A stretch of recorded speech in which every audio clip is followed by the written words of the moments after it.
네, 안녕하세요. 아조스키입니다. 자, 현재 금리 인상에 대한 이슈가 있죠. 그래서 증시가 좀 충격을 받았습니다. 네, 금리 인상이 무엇이냐? 이자율을 올리겠다는 거예요. 이자가 올라가면 어떻게 되죠? 기업들이 투자 설비하는데 적극적이지 못하게 됩니다. 돈을 빌리면 내야 될 돈들이 많아지니까요. 그런데 이자가 낮으면요.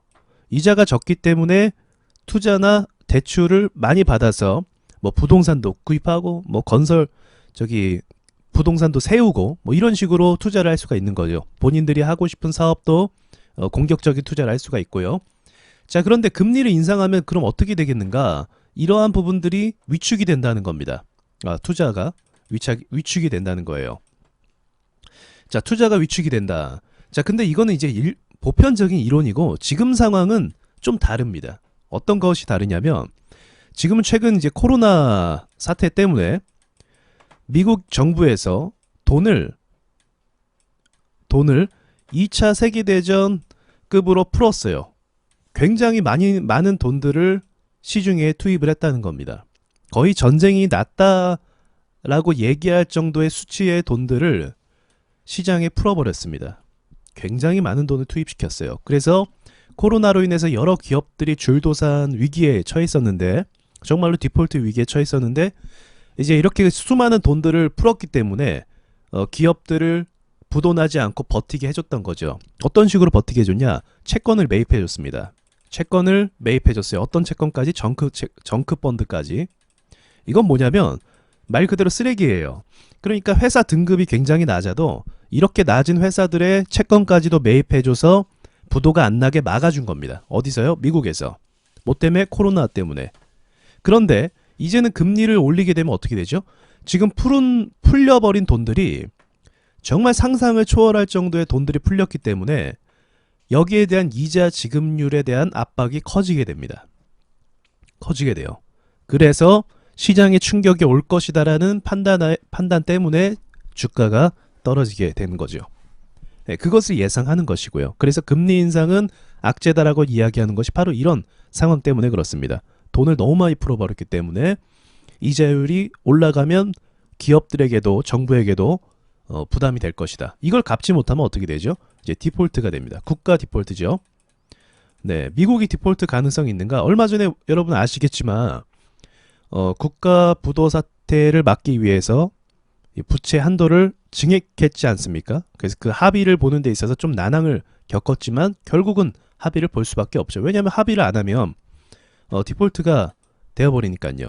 그 정치권에서 말이죠. 그래서 아무튼 이거 위기를 또 넘겼습니다. 이런 식으로 미국은 풀어버린 돈들이 너무 많기 때문에 이런 식으로 위기를 계속 넘기면서 왔어요.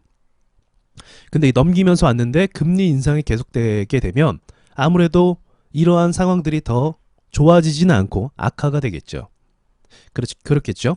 자, 그러면 이것 때문에 이제 증시에 대해서 우리도 좀 걱정이 되잖아요. 금리 인상이 되면 증시가 이렇게 충격을 받는구나 라고 볼 수 있는데 이걸 또 생각할 필요가 있습니다. 금리 인상이요, 뭐 다짜고짜 막 3% 오르고 이런 것이 아니에요. 다짜고짜 분기별로 0.2%씩 오르게 돼 있습니다. 그래서 이게 단계별로 금리가 오르기 때문에 단번에 점프해서 오르지 않는 이상은 기업들이 이 정도의 충격은 흡수를 할 겁니다. 그리고 계속적으로 예고를 하기 때문에 기업들도 바보는 아니잖아요. 손 놓고 있지는 않습니다. 그래서 여기에 대한 어떤 대비를 하게 되겠죠. 뭐 기업 경영이 정말 어려워질 것 같다고 하면 어떤 자산을 매각한다든지 뭐 여러 가지 어떤 조치를 취할 겁니다. 그리고 미국 정부도 기업들을 살리기 위해서 돈을 그렇게 많이 풀었는데, 그렇죠. 근데 기업들이 위험해질 정도의 수치로 금리를 인상시킨다는 것은 가능한 일은 아닌 거죠. 다만 돈이 너무 많이 풀렸기 때문에 이것을 잡아야 되거든요. 안 그러면 인플레이션이 심하게 상승할 수도 있거든요. 이미 심하게 오르고 있기 때문에 지금 금리 인상은 이제 피할 수가 없는 부분이죠. 자, 이렇게 보시면 됩니다. 자, 그러면 이제 이 상황이 어쨌든 큰 그림상으로는 좋은 건 아니겠죠. 그러나 여태까지 지금까지 미국이 돈을 하도 많이 풀었다 할지라도 이전에도 항상 많이 풀었거든요. 08년도 서프라임 이후로도 어마어마하게 돈을 풀었습니다. 그리고 금리 인상을 했지만 증시에는 그렇게 큰 충격을 주지는 않았어요. 일시적인 충격만 줬고요. 자, 그럼 우리는 그럼 이것을 생각할 필요가 있습니다. 증시에 대해서 생각해 볼 필요가 있는데, 어쨌든 우리가 바라는 건 뭐 금리가 오르거나 내리거나 주식 투자하는 입장에서 내 주식이 안전할까에 대한 궁금증이 있는 거잖아요. 그게 본질적인 거거든요. 그럼 여태까지 증시를 오르게 만든 것이 무엇이냐? 정말 돈만 풀어서 그런 것이냐? 아니죠. 어떤 타이틀이 우리 증시에게 있죠? 친환경이죠. 친환경 정책과 이 기대감 때문에 증시가 많이 올랐습니다. 대표적인 것이 테슬라죠. 테슬라고, 그리고 이제 비대면이라는 것도 있습니다. 그래서 구글이나 아마존이나 이런 회사들의 그 주가가 많이 올라갔죠. 그러니까 IT 기업들의 주가가 많이 올라갔습니다. 비대면. 근데 비대면은 이제 재료가 약간 소멸이 됐고, 이제 친환경적인 요소로 계속적으로 상승하는데, 여기서 애플도 애플카에 대한 그 기대치로 또 상승이 시작이 되는 거죠. 즉, 지금 증시에 궁극적인 핵심적인 재료는 무엇이냐, 주가를 끌어올리게 만든 요소는 무엇이냐, 친환경입니다. 그럼 친환경에 대한 그 필요성, 이것이 적어지냐, 재료 소멸이죠. 적어지냐, 아닌 거죠. 친환경에 대한 필요성은 지금도 그렇고 앞으로도 그렇고 계속적으로 더욱더 강조가 될 가능성이 높습니다. 테슬라와 기아차와 현대차의 매출, 영업이익이 비슷해요. 근데 문제가 있습니다. 뭐냐면 시총은 차원이 틀려요. 시가총액은 비교할 수치가 안 됩니다. 엄청나게 압도적으로 커요. 압도적으로. 매출은 비슷한데 시총이 크다. 뭐죠? 거품인 거죠. 물론 미래에 이 테슬라가 그만한 매출을 발생시키면 상관이 없겠지만, 주식은 항상 선반영을 하고 그 다음에 재료가 소멸되면 하락하지 않습니까? 이 과정을 봤을 때 테슬라의 주가 자체를 일단 정상적으로 판단하면 안 됩니다. 주가가 지금 뭐 때문에 오르고 있죠? 여러분 테슬라를 투자하십니까? 왜 투자하고 계시죠? 시세 차익 얻으려고 투자하죠. 물론 테슬라의 미래 가치를 보기도 하지만 주식을 투자할 때 있어서 수익을 보기 위해서 투자합니다. 그럼 왜 수익을 보기 위해서 투자합니까? 테슬라 차트가 상당히 가파르게 급등했으니까요. 기대감 때문에 투자한다는 겁니다. 이미 매출에 대한 분석이나 뭐 펄을 분석한다든지 아니면 기업의 시장 규모를 분석하든지 그런 차원은 넘어섰어요. 단순히 친환경이라는 그 기대감 때문에 테슬라 주가가 이제 계속적으로 펌프질하면서 올라갔다는 것입니다. 또 시장에 풀린 유동성이나 그런 것도 영향은 있겠죠. 자, 그럼 제가 딱 말씀드리고 싶은 결론은 무엇이냐면, 지금 시장에 테슬라 주가가 하락을 하게 되면 이것이야말로 시장의 가장 큰 악재가 될 것입니다. 그러니까 지금 테슬라의 영업이익이 상승하긴 하고 있어요. 상승하긴. 근데 테슬라의 영업이익 있잖아요. 영업이익이 주춤해지거나 이제 제가 봤을 때 1분기, 2분기, 3분기 정도 유지가 매출이 잘 안 되면 그때 증시가 하락할 가능성이 있습니다. 유지가 안 되면요. 투자자들은 어쨌든 영업이익을 볼 수밖에 없어요. 영업이익을 보는데 이 회사의 영업이익이 좀 늘어나면서 주가가 상승할 것을 기대하는데 영업이익이 제자리거나 또는 살짝 하락한다? 그러면 뭔가 잘못됐다라는 걸 인식을 하게 됩니다. 우리나라 주식에서 제가 그동안 그걸 봐서 그래요. 영업이익 때문에 상승하는 주가들이 있잖아요.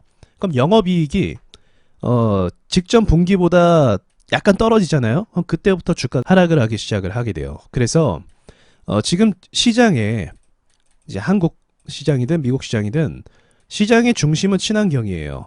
이와 관련된 주들이 하락하거나 폭락하지 않는 이상은 시장에서의 금리 인상으로 폭락할 일은 없다라고 보시면 됩니다. 금리 인상보다 투자자들이 미래에 대한 가치를 품고 돈을 쏟아내기 시작하면 증시는 계속 오른다는 거죠. 그것이 무엇이죠? 재료죠.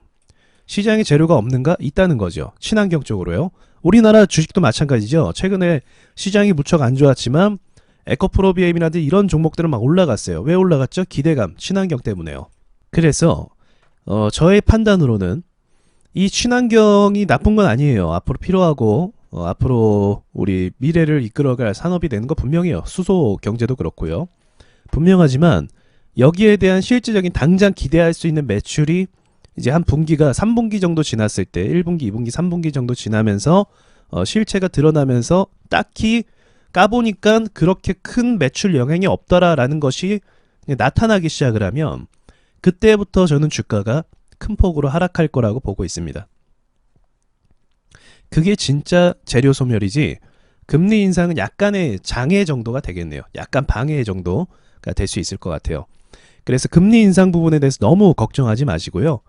증시를 좀 살펴보시려면 테슬라나 또 이제 IT 기업들을 보실 필요가 있어요. 또 IT 기업도 비대면에서 지금은 뭘로 넘어갔죠? 메타로 넘어갔어요. 비대면에서. 이것도 의미가 있죠. 재료가 비대면은 재료가 소멸됐었어요. 비대면 쪽은. 근데 메타로 새롭게 그 재료를 물고 온 거죠. 이렇게 따지면 카카오라든지 네이버라든지 얼마든지 이 메타라는 주제로 증시를 또 한번 흔들 수도 있다라고 보고는 있습니다.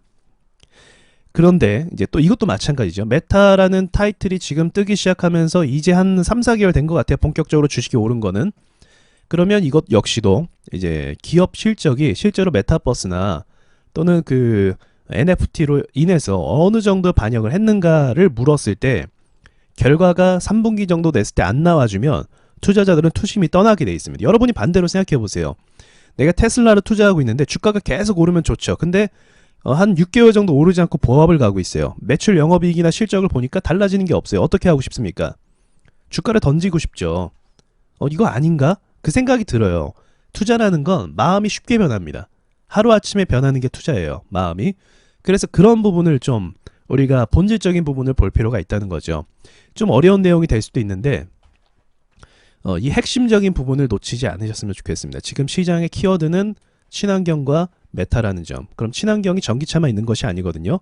그 외의 것들도 분명히 시장에서 머리를 들 겁니다. 전기차가 그걸 보여줬기 때문에 메타라는 것도 뭐 아시겠지만 위메이드가 먼저 출발을 하면서 그 외에 세계적인 기업들도 이제 메타버스라든지 NFT 사업에 뛰어드는 것을 보았을 때 이것도 여전히 지금 아직 결과가 제대로 안 나왔기 때문에 유효한 재료나 또 상황이라고 볼 수가 있는 거죠.